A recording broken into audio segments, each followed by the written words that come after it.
با خبر و گزارش‌های تازه شما را از استودیوی مرکزی رادیو آزادی همراهی میکنیم. امروز بخیر. سرخط موضوع برنامه امروز 29 مارت. بازداشت جوانان تخریبکار در دوشنبه ضمن زنازنی گروهی جوانان نقابپوش با چوب و آهن شیشه های ماشین ها را شکستند. نمی‌ترسی قدر خلق دادشون قدری آرماتور دوبینکوی خیلی چوی دادشون هموش گرفته رفتن. بعد 6 سال حمله طالبان ملالای یوسفزای ترغیبگر تحصیل دختران به زادگاهش پاکستان برگشت. و روایی بدون مانع به قلمرو تاجیکستان ازبکستان گذرگاه مرزی سرازم را سرودم کرده است. ساکنان دو طرف میگویند مناسبت مرزبانان هم دیگر شده است. پیشتر سرحدبانان تاجیک دغل بودند، حالا چنان مهربانند که خرسندم. حتی در قیاس به مرزبانان ازبک تاجیکان مهربان ترند. در شهر دوشنبه چند نفری را بازداشت کردند که در پی زنازنی آنها ماشین های ساکنان خراب شده است. وزارت کارهای داخلی میگوید این حادثه به گوی دیروز در ناحیه سینای پایتخت اتفاق افتاد. بعضی از شرکتداران زنازنی در دست چوب و آهن داشتند.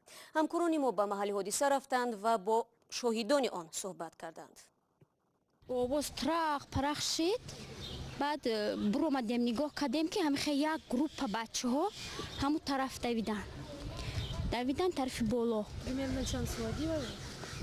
همین جوانای قد بلند بود. کلونا میدان کلونا بود. شام 28 مارت یک گروه جوانان در محله گیپرزمی دوشنبه کنار پایگاه حربی 201 روسیه در نزد بینای بلند آشیانه مناقشه کردند. شیشه های چند ماشین را شکستند. حساب کردیم که 5 ماشین آسیب دیده هنوز در جای پیشین خود ایستادند. شاهدان میگویند بعضی از جوانان حمله‌گر رویهای خود را با نقاب‌های طبی پوشانده بودند و به جوانان محله که در کوچه و میدانچه ورزشی بودند حمله کردند. در دستاشون هم چی بود؟ آهن، پوهن، چوب چیزی داشتن هم در دستاشون هم چی بود؟ صبح من امشب خونه کردم پون فقط در کده صبح نیر و دست پون به خدا. خیلی نمی‌ترسی قدر خلق دادشون قدری آرماتور دوبینکوی خیلی چوی دادشون هموش گرفته رفتن. با گفته ساکنان شمار جوانان حمله‌گر بیشتر از 50 نفر بوده است. هرچند ساکنان مقصد حمله جوانان را نفهمیدند. میگویند حس بدبینی به محله و ساکنانش را داشتند. بعضی شاهدان حادثه شنیدند که حمله‌گران شعارهای نسبت بچه‌های گیپروزم را تکرار می‌کردند. دیدیم که 60-70 نفر حساب شون که موقع همین طرف برو اومدن. نمیشه این طرف آرماتور هم خیلی شوینم خیلی چی انکو شوی بقلد آهن دوبینم خیلی همه چیز دیدن در دستشون. خبرم داشتم.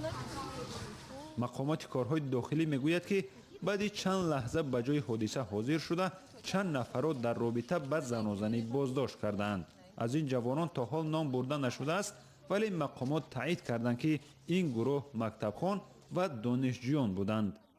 شادمان یتیم، نیسا رسولова، آزادی دوشنبه. روزی گذشته دهها مسافر شرکت اورالسکی авиалинии نتوانستند از فرودگاه خوجند به مسکو و یکاترینبورگ پرواز نمایند. تقدیر بعضی از خطرهای دیگر نیز هنوز ناروشن باقی میمونند.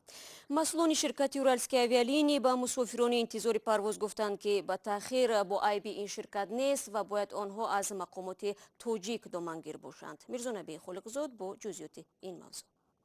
در حالی که بحث هوایی مسکو و دوشنبه ادامه دارد، طور فرودگاه خوجند امروز به رادیو آزادی گفت 2 خط سر یعنی ریس به طرف یکاترینبورگ و مسکو صورت نگرفت و مسافران همچنان سرسان و سرگردان باقی ماندند.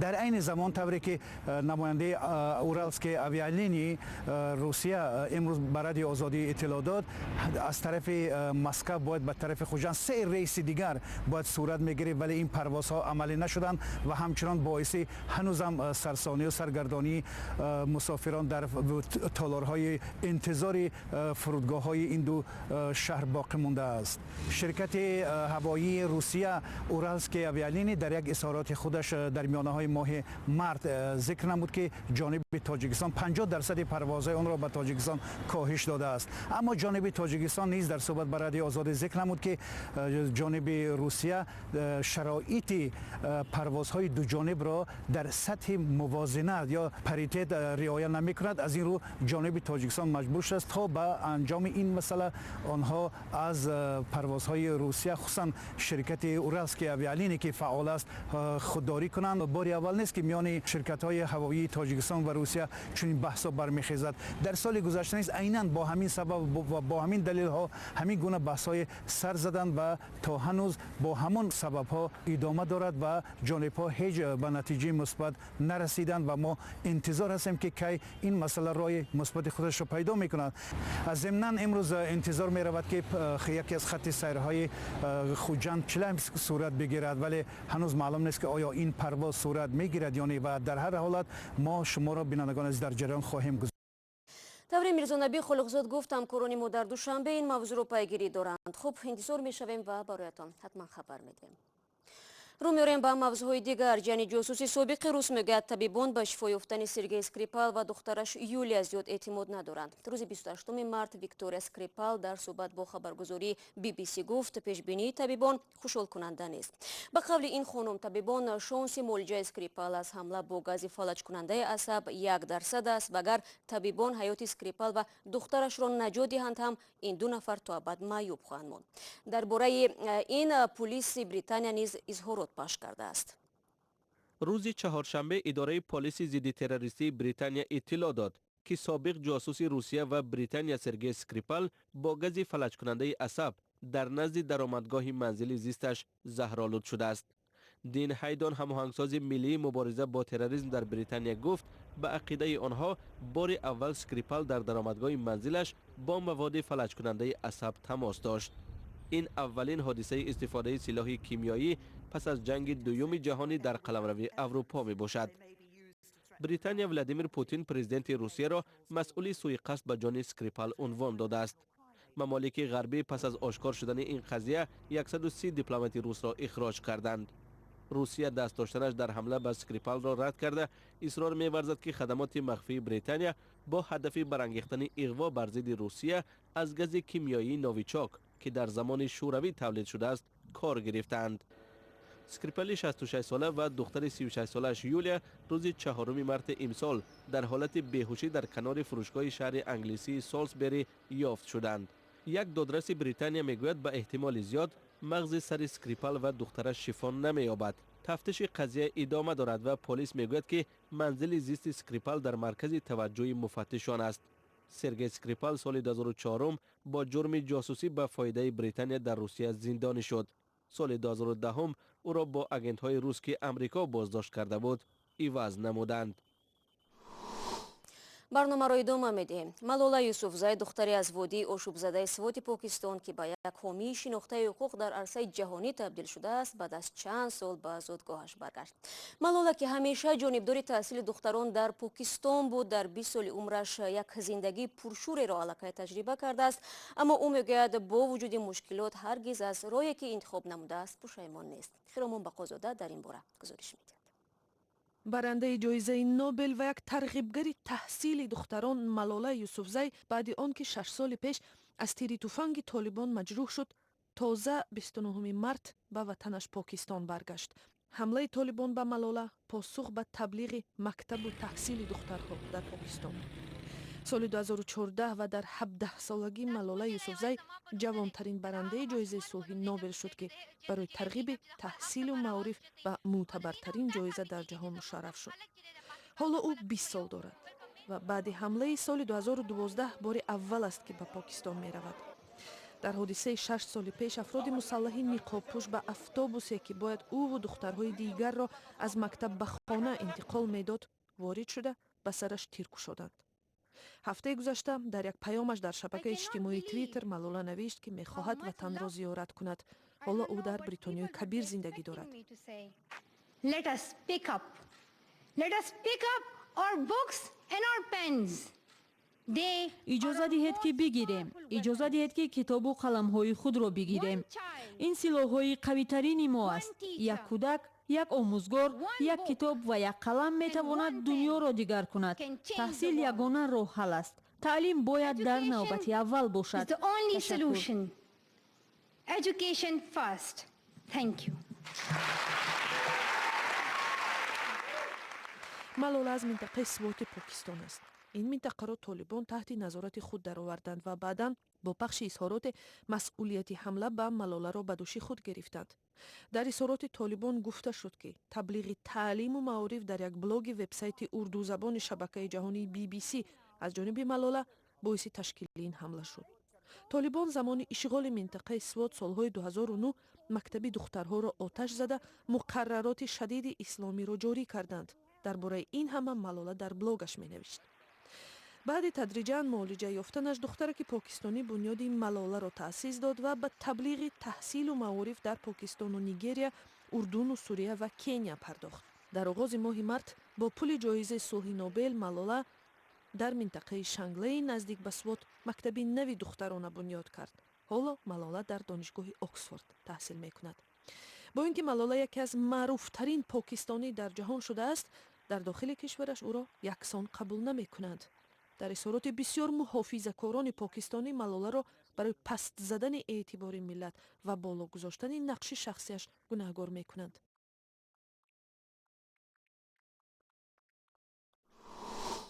бармегардем ба Тоҷикистон. баробари боз шудани гузаргоҳҳои марзии миёни Тоҷикистону Ӯзбекистон хоҳишмандони сафар ба қаламрави якдигар аз ҳисоби шаҳрвандони ду кишвар якбора боло рафт. вазорати корҳои хориҷии Тоҷикистон хотиррасон мекунад шаҳрвандоне ки мехоҳанд бештар аз 3 рӯзи корӣ дар Ӯзбекистон бимонанд бояд ҳатман дар маҳалли зисташон дар он кишвар сабти ном шаванд. аммо таври ҳамкорони мо аз гузаргоҳи марзии Саразм воқеъ дар шаҳри Панҷакен мегӯянд аксарияти мардум аз ду тараф барои дидорбинии наздикони худ мераванд. معمولا روزهای بعد از نرمشوی مناسبات سیاسی ازبکان و تاجیک‌ها گذرگاه مرزی سرازم واقع در حدود ناحیه پنجکند سیر آدم است. تا وقتی که ویزا بود رفت آمد شهروندان کم بود. بعدی که ویزا رو از بین برداشتن خیلی زیاد شده ایستاده است. مردم گروه از دو طرف مرز به عیادت خویشان می‌شتابند. کسانی هم هستند که 10 سال پدر و مادر خود را ندیدند. حالا این فرصت نرمی را میخواهند که از دست ندهند. من نقد گذشته اومدستیم. پیشتر خیم بود ویزا میکردیم چخت سرسان بودیم از طرف او رو میگذشتیم. حاضر نقد. گذرگاه مرزی سرازم جرتپا را ازبکستان 8 سال پیش بست و روای ساکنان نواحی نزدیک به سرحد در این موضع مشکل گردید. ویزا گرفتن در کار اواسط تلگرام باید بیاد و اگر افراد کنی و پاسپورت سواره آچیرات ببری اتنیت پر کنی ایستو کنی چند تا داده وای بود کی به افراد همین حالا ما 20 سال وایو 27 سال چه اومده تلفن کرد وای کردیم حساب کتاب کردیم 95 سال پدرمون گذشته بود آمده بودن 95 سال هم بودن نه وای اومده نه اومده. بستن گذرگاه مرزی سرازم را مردم این نواحی به نام پرزیدنت سابق ازبکستان دیوار کریموف نامیدند. پیشتر سرحدبانان تاجیک دغل بودند. حالا چنان مهربانند که خرسندم. حتی در قیاس به مرزبانان ازبک تاجیکان مهربانترند. امام علی رحمان و شوکت میرزیایوف رهبران تاجیکستان و ازبکستان بعد از مرگ اسلام کریموف نظرات سیاسی دو کشور را تجدید کردند. حالا که ساکنان دو طرف مرز تا 30 روز حقوق بی‌روادی در حدود هم مانده را پیدا کردند، شرایط یکدیگر را قیاس می‌کنند. تو علاف اینجا گرفتیم اونجا نیست آخه ازبکستان سوغاتی آوای مدرسه گرفته خیلی عراض گرفتیم اونجا چند تا تاقا داره یک تایی بیتیم 4 تا اینجا چند تاقا داره؟ یک بسیاره الکی نقطه های مرزی نیز به موضع جالب برای گرفتن درآمد تبدیل می‌یابد. مثلا ما که در همین خط سیر حرکت میکنیم نهایت و درآمدی نغزیده ایستادیم. در دل مردم هنوز هراس هست که وضع میتواند به کلی دیگر شود. بناهن از این لحظه ها میخواهند بهره بگیرند. در واقع این شب و روز در شهر توشکند برای خریداری نسخه کتاب قرآن که در ازبکستان نشر شده است نوبت‌پایی طولانی به وجود آمده. این کتاب قرآن را نشریات هلال به تب رسانده است.